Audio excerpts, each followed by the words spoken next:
नमस्कार, आप देख रहे हैं ये केपी न्यूज। अगले कुछ मिनटों में हम दिखाएंगे भारत की वो 50 बड़ी और ट्रेंडिंग खबरें जो इस समय पूरे देश में चर्चा का विषय बनी हुई हैं। बने रहिए हमारे साथ। सांसद रविकिशन ने पहली बार संसद में एक उचित मुद्दा उठाया है जो तारीफ के काबिल है। रविकिशन ने कहा, लोग फर्जी केस करते हैं और झूठे आरोप लगाकर एफआईआर करवा देते हैं, जिससे लोगों का पूरा जीवन बर्बाद हो जाता है। रविकिशन ने इस कानून में उचित बदलाव की मांग की जो न्याय संगत भी है। महोदय, अक्सर आपने देखा होगा कि एक आदमी आता है, किसी पर मुकदमा दायर करता है। अगर वो आदमी मुजरिम है, गलत किया है तो उसको सजा मिले, नो प्रॉब्लम, उसकी जांच हो। लेकिन अगर उसने कोई जुर्म नहीं किया है और किसी व्यक्ति ने उसके आकर उस पर मुकदमा किया, जिस पर मुकदमा होता है महोदय, उसका पूरा, अगर झूठा मुकदमा, उसका पूरा परिवार बिखर जाता है, समाज में उसकी क्रेडिबिलिटी खत्म हो जाती है, बहन बिटिया की शादी है वो बर्बाद हो जाती है और मुकदमा करने वाला आराम से रहता है। सर्वोच्च न्यायालय ने इस पर बहुत जांच भी की, पूरा प्रयास भी किया करने के लिए, कहीं लेकिन कमी बेसी में मैं महोदय आपसे निवेदन ये करना चाहता हूं आपके माध्यम से कि इस पर सरकार पर भी बोझ आता है, क्योंकि अनगिनत झूठे मुकदमे का आर्थिक बोझ सरकार पर पड़ता है। समाज में द्वंद्व, तनाव, अनगिनत स्थिति पैदा होती है। मैं आपके माध्यम से सरकार से मांग करता हूं, लोक कल्याण हेतु निर्मित किसी भी कानून के दुरुपयोग कर फर्जी मुकदमा दायर करने वाले लोगों के खिलाफ सख्त कार्रवाई की जानी चाहिए। कतिपय कारणों में फर्जी मुकदमे को सही ठहराने वाले जांच एजेंसी जिसने उस पर जांच की है, उन पर भी एक कानून बनना चाहिए। तो ये लोग जो अनगिनत अनासय जो किनको मुकदमे में झूठे फंसाया गया है, उन पर नहीं कि जिसने झूठा मुकदमा दायर किया उनके लिए कोई सजा तय होनी चाहिए। और ये बहुत महत्वपूर्ण विषय है महोदय, जिस पर सरकार पर भी, न्यायालय पर भी अनगिनत झूठे मुकदमों की फाइल का भार बढ़ता जा रहा है। उससे हम बचेंगे। यशस्वी प्रधानमंत्री के इस नए भारत की सोच को, विकसित भारत की सोच को बढ़ाने में यह बहुत बड़ा कदम होगा। धन्यवाद अध्यक्ष।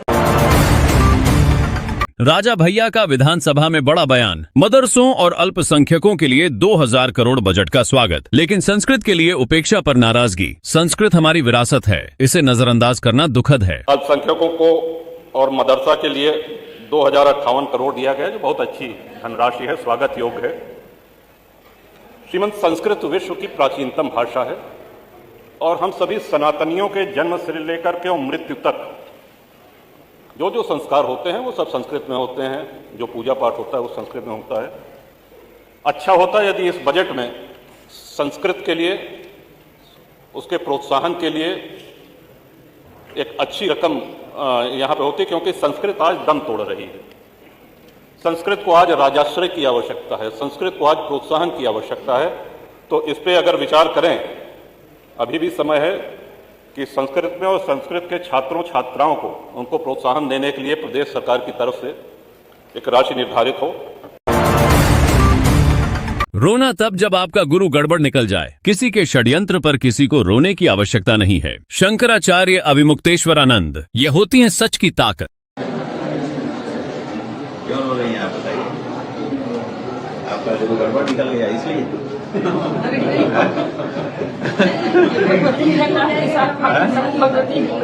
आपके साथ तो भगवती है, हमारे साथ भगवती है। धमनी में पानी थोड़ी है, कैसी? धमनी में पानी थोड़ी बह रहा है। यूनिवर्सिटी ऑफ लखनऊ में हिंदू मुस्लिम एकता की खूबसूरत मिसाल देखने को मिली। मुस्लिम छात्रों ने नमाज अदा की और उनकी सुरक्षा में हिंदू छात्र साथ खड़े रहे। इसके बाद रोजा इफ्तार के समय दोनों धर्मों के छात्रों ने एक साथ बैठकर इफ्तार किया, जिसने भाईचारे और आपसी सम्मान का मजबूत संदेश दिया। ऐसे दृश्य याद दिलाते हैं कि युवा जब साथ खड़े होते हैं तो समाज में नफरत नहीं, एकता की रोशनी फैलती है। हिंदू मुस्लिम भाईचारा कायम रखने के लिए लखनऊ यूनिवर्सिटी के छात्रों के हौसले। अपने लिए लेके जाना भाई, इधर सुनो।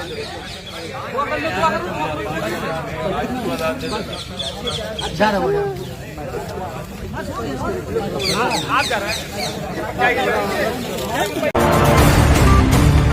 दोस्तों देखिए, स्वर्ण आर्मी के जंतर मंतर से क्या क्या बोल रहे हैं और क्या हुआ सही बोल रहे हैं, आप कमेंट बॉक्स में जरूर बताइएगा। पहले वीडियो देखिए। जो अपमान हमारा करता है, जो ब्राह्मणवाद की कब्र खोदने की बात करेगा, मैं उसकी कब्र खोदने की बात करूंगा। जो करोड़ों की बहन बेटियों माताओं को गाली देने का काम करेगा, गाली देना तो हमारे संस्कार नहीं है, लेकिन उसके हाथ पैर को मैं तोड़ने का काम करूंगा, उसके हाथ पैर को मैं तोड़ने का काम करूंगा।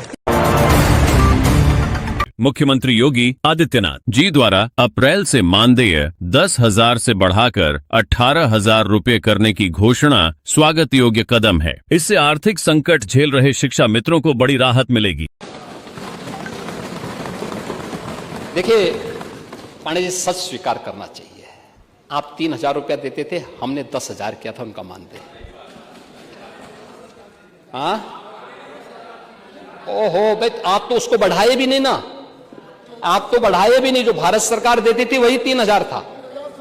लेकिन आज हम इस बात को यहां घोषणा कर रहे हैं कि अब अप्रैल से हम शिक्षा मित्रों को 18,000 रुपया देंगे। प्रधानमंत्री नरेंद्र मोदी ने बोला कि कांग्रेस वालों मेरी कब्र खोदना चाहते हैं, मेरी मां को गाली देते हैं। पहले वह वीडियो देखिए। कांग्रेस के नेताओं को मोदी से नफरत है। ये लोग मेरी कब्र खोदना चाहते हैं। मेरी मां को गाली देने से भी उनको कोई परहेज नहीं है।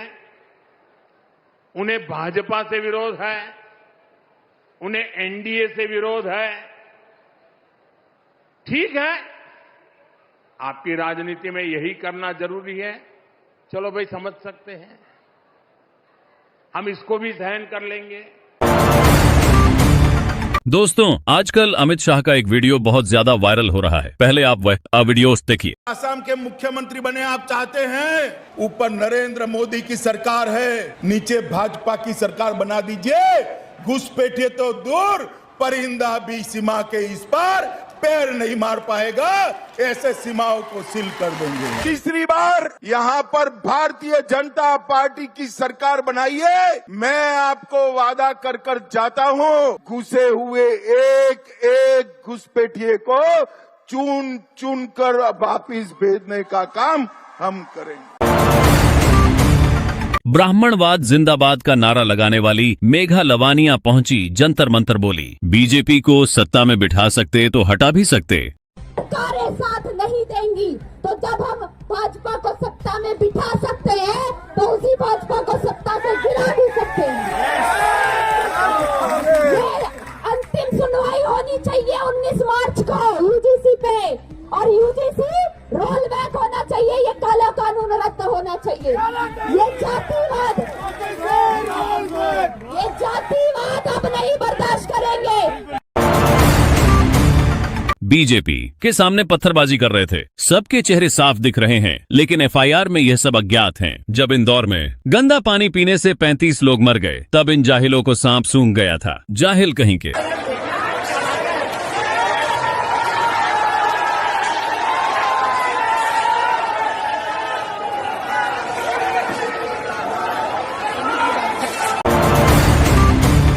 मैनपुरी में यादव जी की लव स्टोरी मूवी का बड़ा विरोध। यादव समाज के लोगों ने किया प्रदर्शन, सड़क से लेकर जिलाधिकारी कार्यालय तक उग्र प्रदर्शन। फिल्म को थिएटर में नहीं चलने देने का दावा।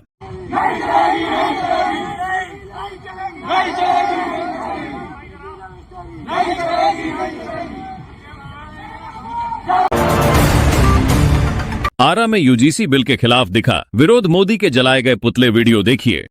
आज काला कानून के साथ ही मोदी का लग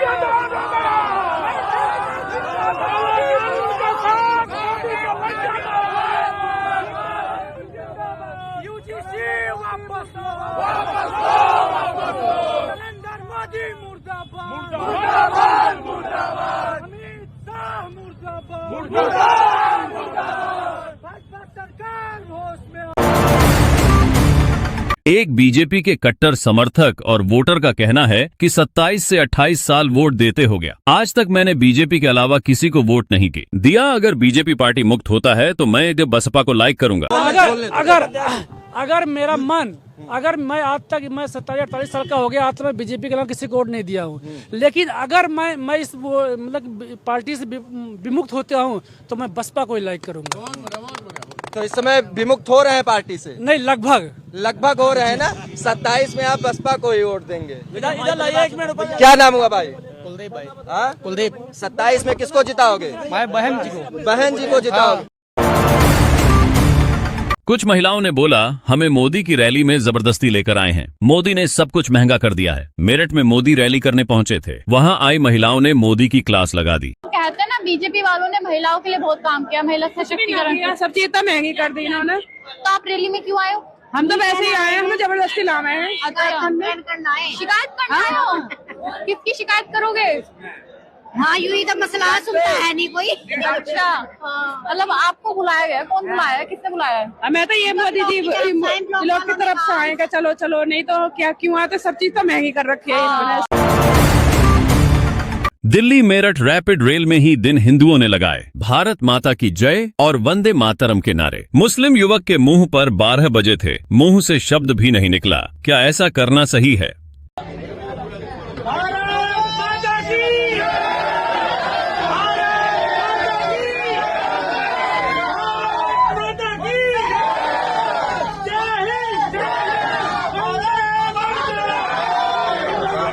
दोस्तों, अगर वीडियो पसंद आया है तो इस वीडियो को लाइक, शेयर और चैनल को सब्सक्राइब जरूर करें।